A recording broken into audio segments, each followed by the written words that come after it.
Préambule. Les deux demandes du 13 juillet 1917. Le 13 juin 1917, la Très Sainte Vierge dit à Lucie : Jésus veut établir dans le monde la dévotion à mon cœur immaculé. Puis, les trois petits bergers virent Notre-Dame tenant dans sa main droite un cœur entouré et percé d'épines. Ils comprirent que c'était le cœur immaculé de Marie, outragé par les péchés de l'humanité, qui demandait réparation.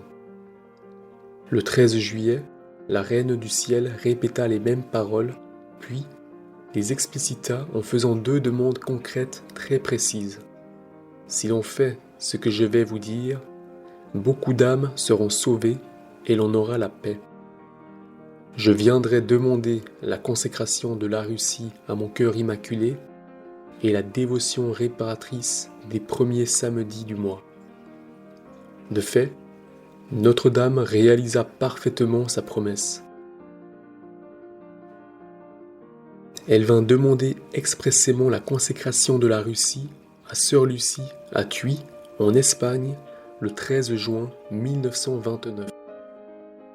Le moment est venu où Dieu demande au Saint-Père de faire, en union avec tous les évêques du monde, la consécration de la Russie à mon cœur immaculé, promettant de la sauver par ce moyen.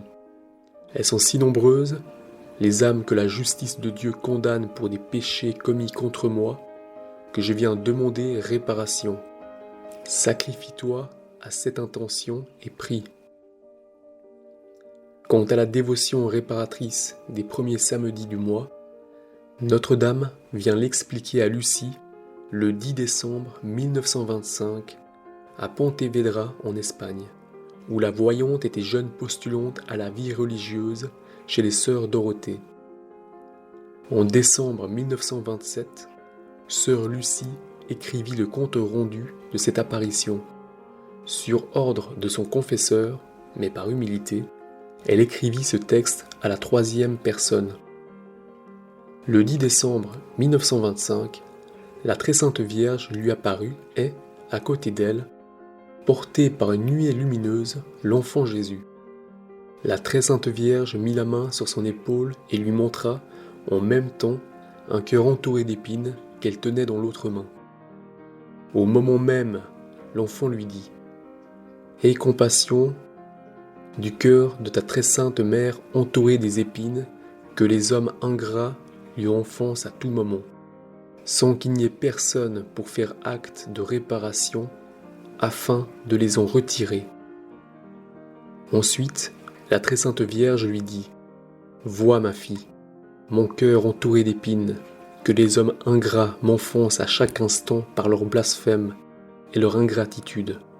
Toi, du moins, tâche de me consoler et dis que tous ceux qui, pendant 5 mois, le premier samedi, se confesseront, recevront la Sainte Communion, réciteront un chapelet et me tiendront compagnie pendant 15 minutes en méditant sur les 15 mystères du rosaire, en esprit de réparation, je promets de les assister à l'heure de la mort avec toutes les grâces nécessaires pour le salut de leur âme. Remarquons bien que si l'acte de consécration de la Russie au cœur immaculé de Marie dépend directement du bon vouloir de l'autorité hiérarchique dans l'Église, pape et évêque, la dévotion réparatrice des premiers samedis du mois est demandée à tous les catholiques. De cette pratique dépend le salut de beaucoup d'âmes et même la paix du monde, d'où l'importance pour tout baptisé de savoir exactement en quoi elle consiste. Mais auparavant, voyons comment la divine providence a préparé les âmes à recevoir cette dévotion. Prémisse d'une dévotion. En venant demander à Sœur Lucie, le 10 décembre 1925, à Pontevedra, la pratique de la dévotion réparatrice des 5 premiers samedis du mois, Notre-Dame n'innovait pas. Cette demande céleste apparaît au contraire comme le point d'orgue de tout un mouvement de piété né longtemps auparavant et encouragé par le Saint-Siège à partir de 1889.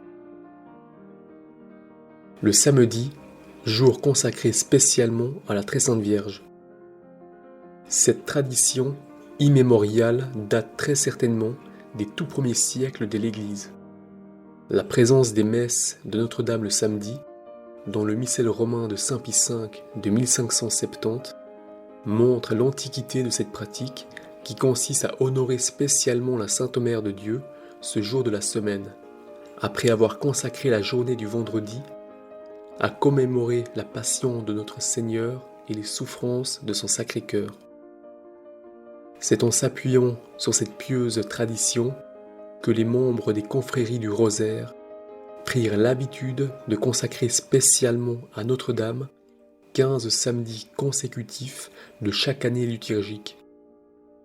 Durant ces 15 samedis, ils s'approchaient des sacrements et accomplissaient des exercices de piété particuliers en l'honneur des 15 mystères du Saint-Rosaire. En 1889, le pape Léon XIII accorda pour tous les fidèles une indulgence plénière à gagner durant l'un de ces 15 samedis. Le premier samedi du mois, ce fut avec le grand pape Saint Pie X que la dévotion des premiers samedis du mois se trouva approuvée et encouragée par Rome. Le 10 juillet 1905, il indulgentiait pour la première fois cette dévotion. Tous les fidèles qui le premier samedi ou le premier dimanche de 12 mois consécutifs consacrent quelque temps à la prière vocale ou mentale en l'honneur de la Vierge Immaculée dont sa conception gagne, chacun de ces jours, une indulgence plénière. Conditions, confession, communion et prière aux intentions du souverain pontife. La dévotion réparatrice des premiers samedis du mois. Le 13 juin 1912, Saint Pie X concédait de nouvelles indulgences à la dévotion des premiers samedis du mois, en insistant très fortement sur l'intention réparatrice avec laquelle elle devait être pratiquée.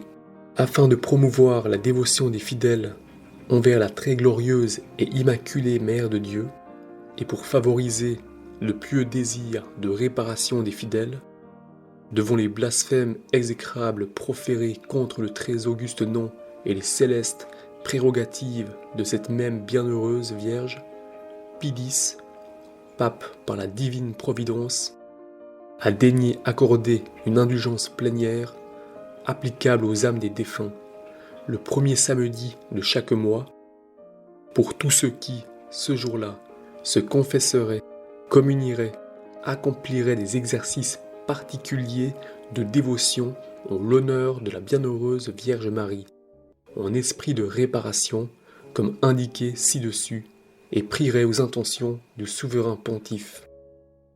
Remarquons bien la providentielle coïncidence des dates.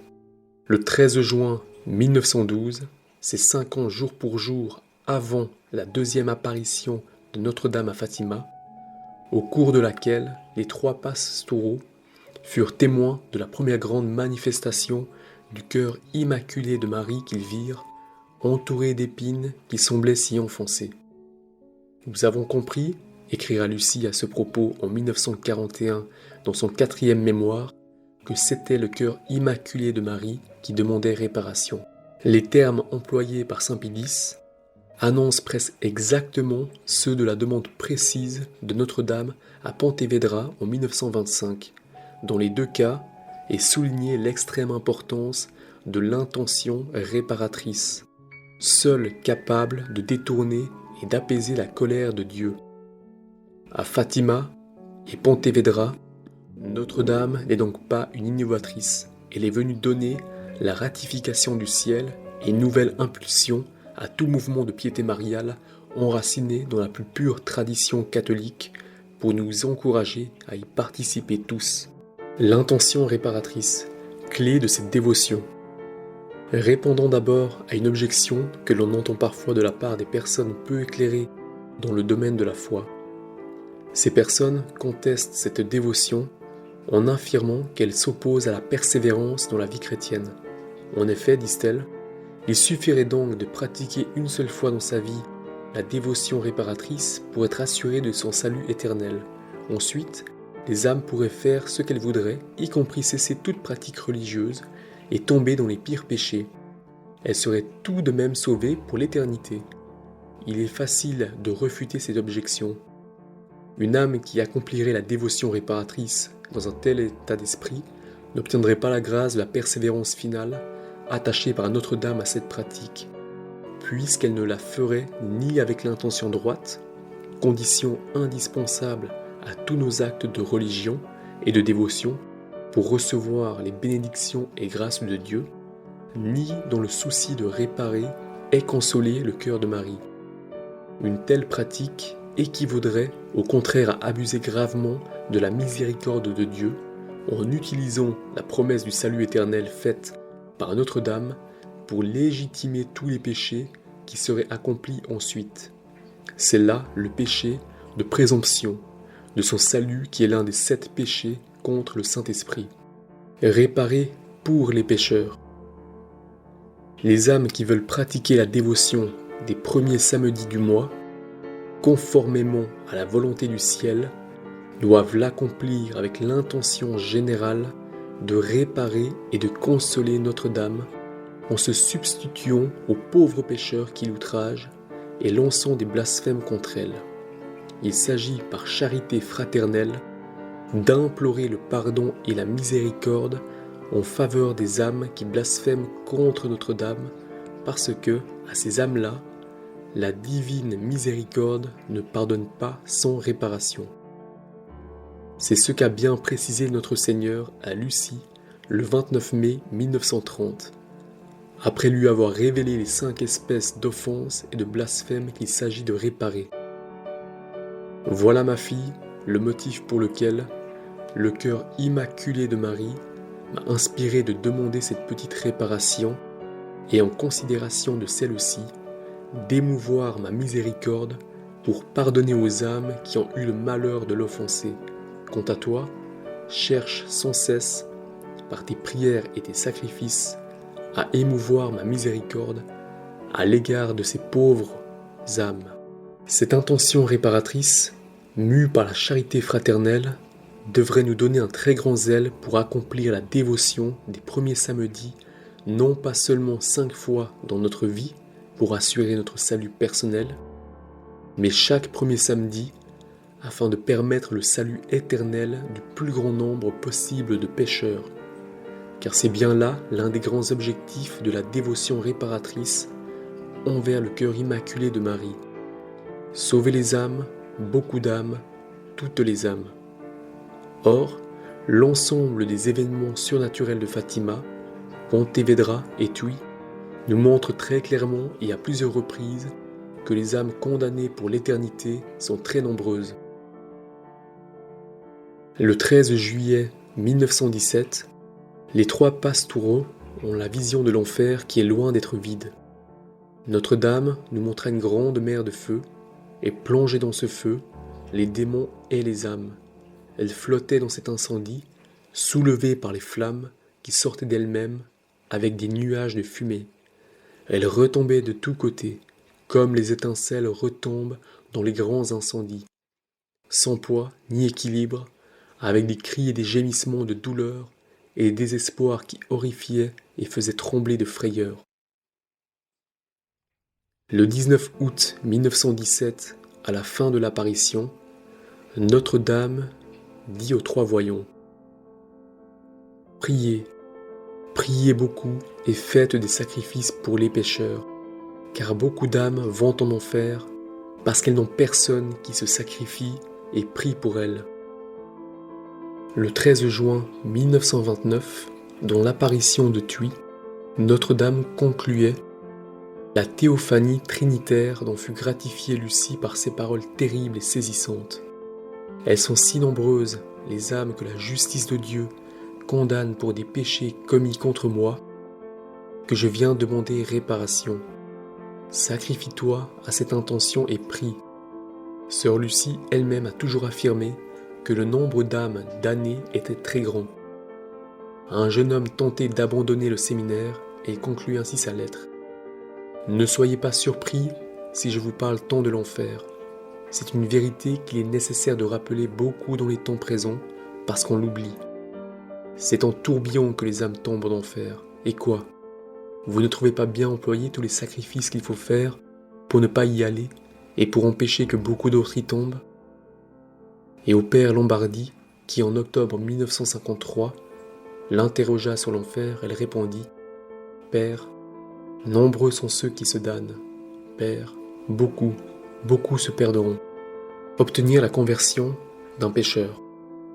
Il est même très louable et fructueux de pratiquer cette dévotion pour obtenir la conversion de tel ou tel grand pécheur de notre entourage.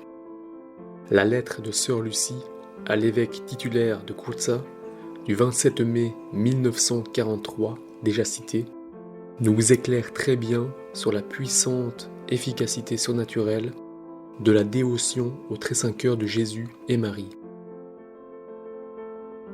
Les très saints cœurs de Jésus et Marie aiment et désirent ce culte envers le cœur immaculé de Marie, parce qu'ils s'en servent pour attirer toutes les âmes à eux, et c'est là tout leur désir, sauver les âmes, beaucoup d'âmes, toutes les âmes.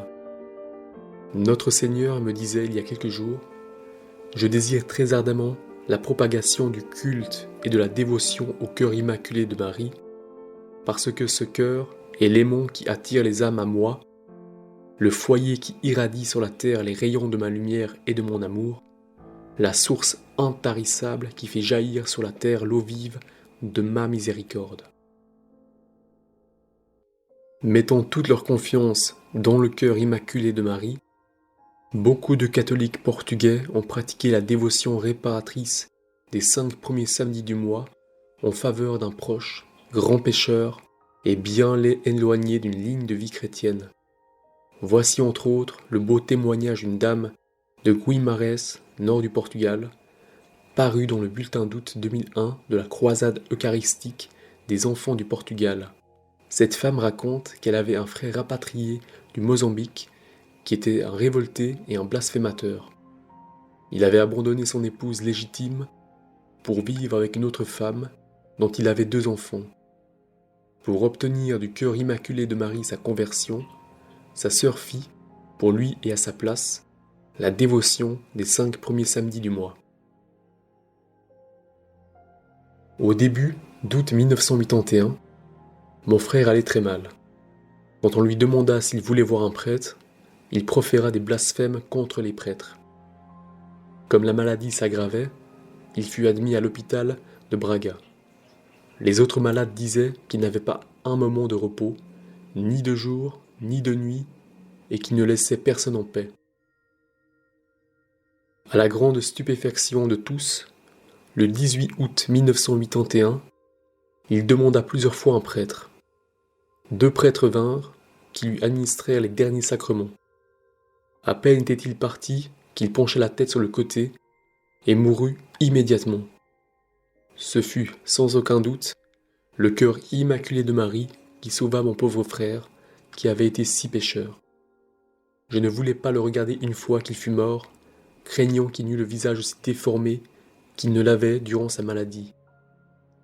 Mais je ne pus résister et m'approcher durant la messe, qui eut lieu à la chapelle de l'hôpital. Il ne paraissait plus le même homme. Il était très beau, souriant. Il semblait que son amertume s'était transformée en joie.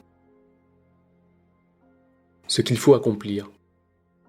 L'âme chrétienne qui désire accomplir parfaitement la dévotion réparatrice des premiers samedis du mois doit faire durant 5 premiers samedis consécutifs, dans l'intention générale de réparer pour ses propres péchés et ceux de toute l'humanité auprès du cœur immaculé de Marie, 4 actes différents de piété.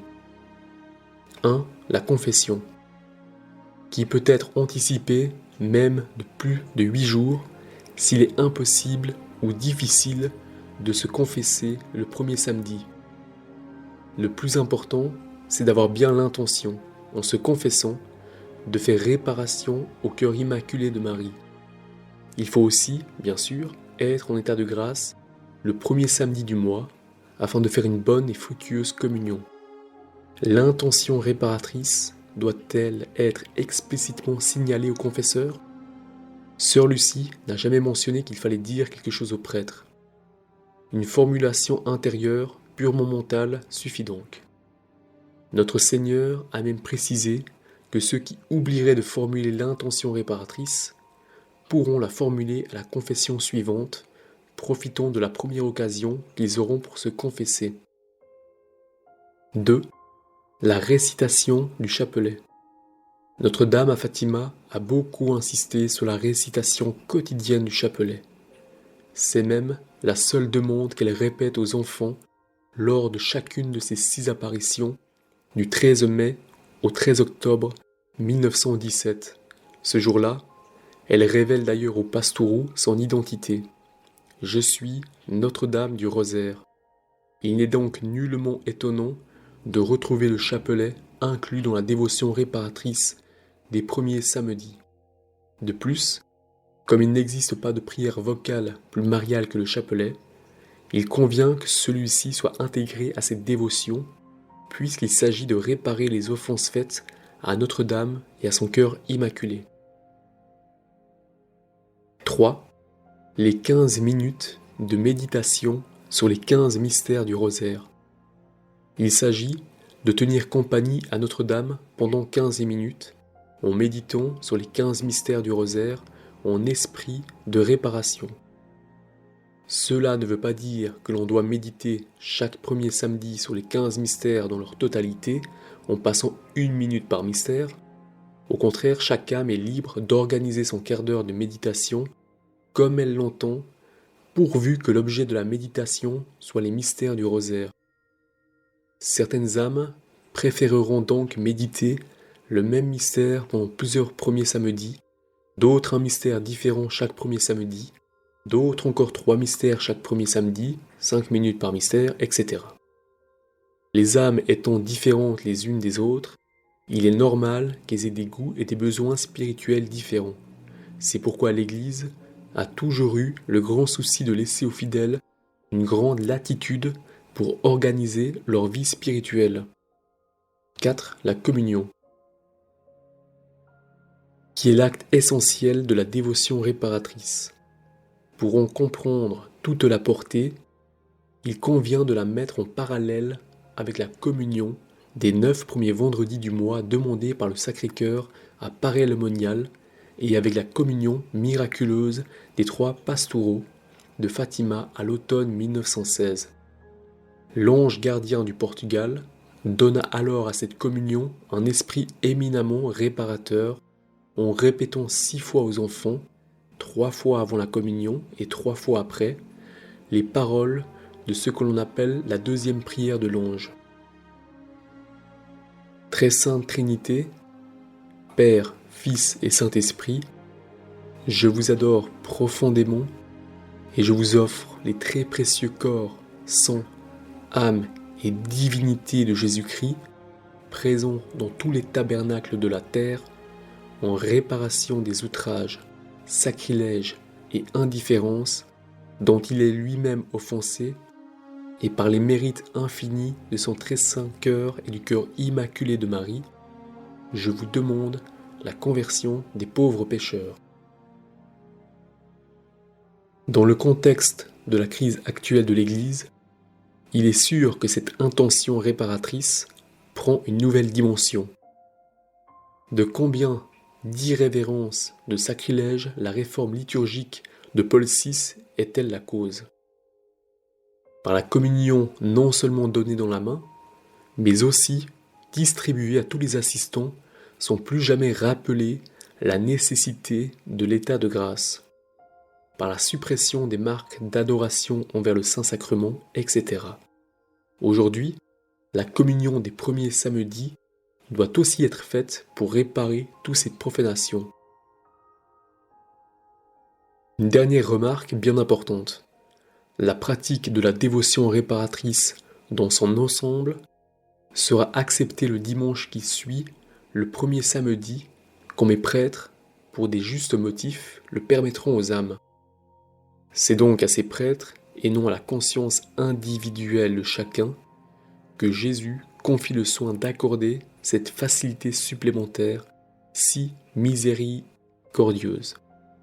Par cette concession, peut-être notre Seigneur faisait-il allusion à l'avance à ces temps où nous sommes, où il n'est pas toujours facile aux fidèles de pouvoir assister à la vraie messe un autre jour que le dimanche. Car autrefois, il était très facile de trouver une messe le samedi. En tout cas, cette disposition rend plus facile la pratique de la communion réparatrice aujourd'hui pour les catholiques fidèles. Disposition d'âme requise. La dévotion réparatrice des premiers samedis du mois est très simple à pratiquer. Elle est à la portée de toutes les âmes qui met un minimum de générosité à la base de sa vie chrétienne. D'autant plus que le ciel a donné une assez grande latitude pour la confession et la communion. Malheureusement, bien souvent, ignorance, tiédeur spirituelle et négligence se conjuguent pour éloigner les âmes, même les plus fidèles, de cette pratique pourtant si salutaire, puisque Notre-Dame y a attaché la grâce de la persévérance finale et du salut éternel. Je promets de les assister à l'heure de la mort avec toutes les grâces nécessaires à leur salut. La disproportion entre la petite dévotion réclamée, les premiers samedis de 5 mois consécutifs une seule fois dans sa vie, et la grâce promise, le salut éternel de son âme, illustre de manière éclatante la très grande puissance d'intercession concédée à la Vierge Marie pour le salut de nos âmes. Notre-Dame est vraiment, en vertu de sa maternité divine, notre avocate, notre médiatrice auprès du cœur de Dieu. Le père Alonso, claretin espagnol qui fut le grand spécialiste de Fatima jusqu'à sa mort en 1982, écrit d'ailleurs à ce sujet. La grande promesse du salut éternel n'est rien d'autre qu'une nouvelle manifestation de cet amour de complaisance de la Sainte Trinité envers la Vierge Marie. Pour celui qui comprend une telle chose, il est facile d'admettre qu'à d'humbles pratiques soient attachées d'aussi merveilleuses promesses. Il se livre alors finalement à elle d'un cœur simple et confiant envers la Vierge Marie. En quelques lignes, le père Alonso nous dévoile donc quelques-unes des bonnes dispositions nécessaires pour bien accomplir cette dévotion. Une grande simplicité et humilité de cœur. Une dévotion mariale toute filiale et pleine de confiance. L'enfant Jésus, en apparaissant à Lucie le 15 février 1926, nous donne la troisième disposition nécessaire. Une profonde ferveur. En effet, ce jour-là, Lucie adressa ses paroles à l'enfant Jésus. Mais mon confesseur disait dans sa lettre que cette dévotion ne faisait pas défaut dans le monde, parce qu'il y avait déjà beaucoup d'âmes qui vous recevaient chaque premier samedi en l'honneur de Notre-Dame et des 15 mystères du rosaire. L'enfant Jésus lui répondit : « C'est vrai, ma fille, que beaucoup d'âmes commencent, mais peu vont jusqu'au bout, et celles qui persévèrent le font pour recevoir les grâces qui sont promises.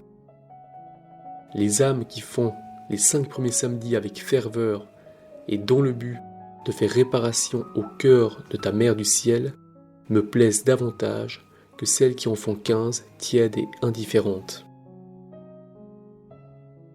Pour parler maintenant de la 4e disposition requise pour cette pratique, il faut rappeler que le ciel nous demande 5 premiers samedis de 5 mois consécutifs et non 9, 12 ou 15.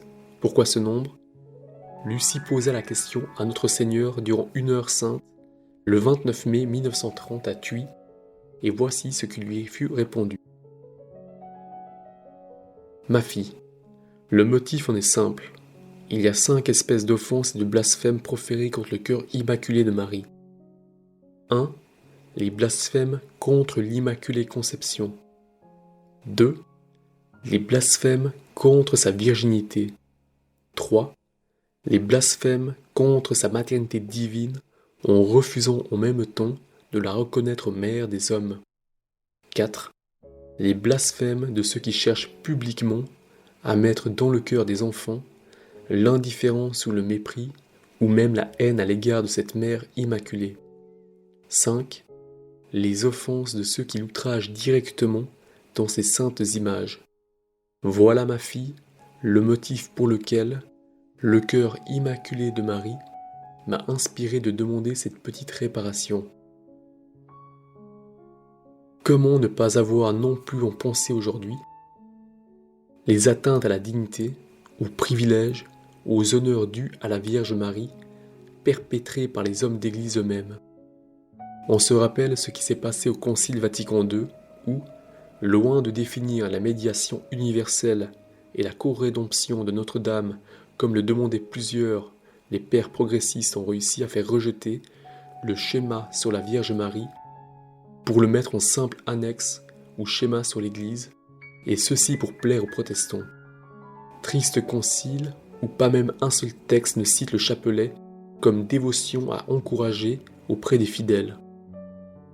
Il s'en est suivi une diminution considérable du culte marial dans toute l'Église.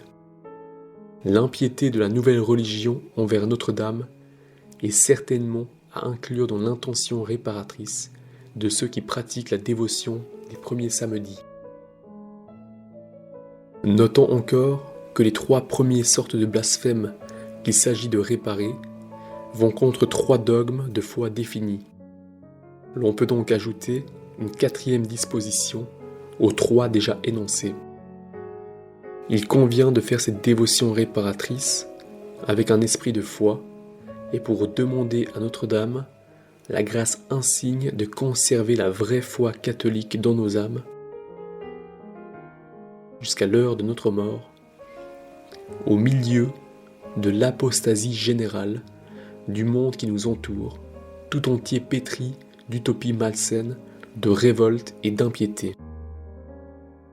Ayons à cœur de réparer l'honneur de Notre-Dame, si outragée par l'ingratitude des hommes, et pour ce faire, utilisons la dévotion qu'elle-même est venue nous indiquer, en lui demandant, avec insistance et persévérance, les bonnes dispositions d'âme pour la pratiquer.